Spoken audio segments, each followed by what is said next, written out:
ઉપરનું જે મસ્તક હતું એ શેર સગાર સરકારી ચંગાવતી હંકારી દીધું અને નીચેનું જે શરીર હતું એનું માંસ પીરસી પેલા અઘોરી શરીર કે ક્યાં શું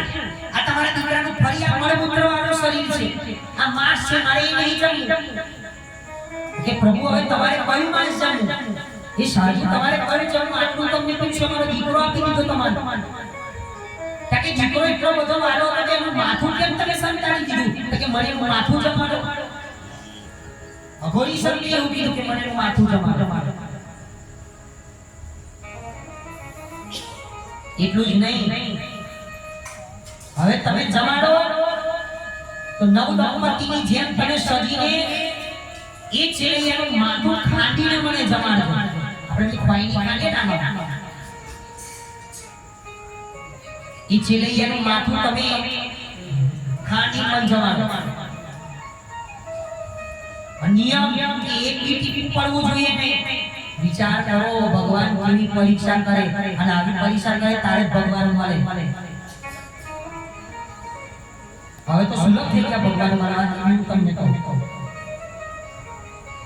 જે શેઠ સગાર સરકારી ચંગાવતી લગન બાપડે વસ્ત્ર પહેરે એવા વસ્ત્ર પહેર્યા અને ખાંડણીની અંદર પોતાના દીકરાનું માથું લાયા અને ખાંડી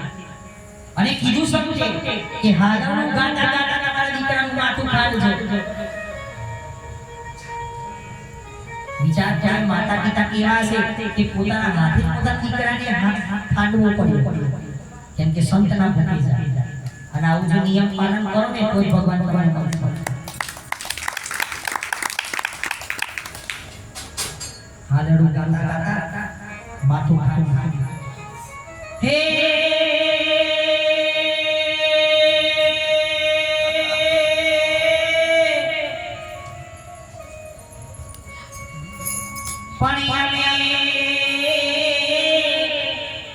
અમે જાગા છેલૈયા પરગાવશો અને જોડે